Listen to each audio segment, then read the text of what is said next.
चलिए आज एक कहानी सुनाते हैं, छोटी सी है पर बहुत अजीब।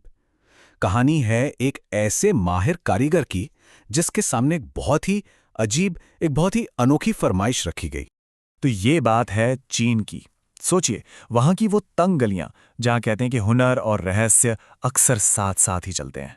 और हमारी कहानी का जो हीरो है वो है एक मुखौटा बनाने वाला, बहुत ही मशहूर। लोग कहते थे कि उसके हाथों में तो भाई जादू है, मतलब वो बेजान चीजों में भी जान डाल देता था। और फिर एक रोज कुछ ऐसा हुआ जिसने उसकी पूरी जिंदगी को हमेशा के लिए बदल कर रख दिया। एक मुलाकात, एक बड़ी रहस्यमयी मुलाकात। तो हुआ यूं कि एक शाम सूरज बस डूब ही रहा था कि उसकी दुकान पर एक आदमी आया, बिल्कुल साए की तरह। और सबसे अजीब बात यह थी कि उसका चेहरा एक लंबे से चोगे में पूरी तरह से छिपा हुआ था।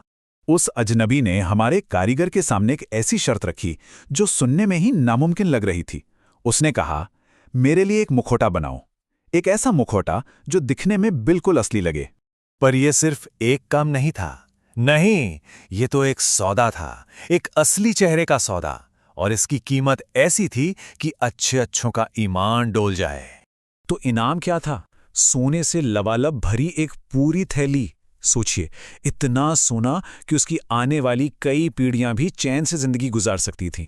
अब देखिए, एक तरफ एक ऐसा काम जो हो ही नहीं सकता, और दूसरी तरफ सोने का वो ढेर। लालच तो बहुत बड़ा था। कारीगर ने बस एक लम्हा सोचा होगा और सौदा पक्का कर लिया। लेकिन इस नामुमकिन से काम को पूरा करने के लिए वक्त की भी एक पाबंदी थी। उस अजनबी ने उसे सिर्फ 7 दिन दिए। बस यहीं से शुरू हो गई उस कारीगर की जद्दोजहद। 6 दिन, 6 रातों की लगातार मेहनत, एक ऐसी कोशिश जो उसे हर पल, हर लम्हा सिर्फ नाकामी के और करीब ले जा रही थी। पहले दिन तो ये समझने में ही निकल गया कि आखिर करे तो करे क्या। तीसरे दिन तक आते आते वो पूरी तरह निराश होने लगा, और जब छठा दिन खत्म हुआ तो एक बात साफ हो चुकी थी, वो ये काम नहीं कर सकता था। वो हार चुका था।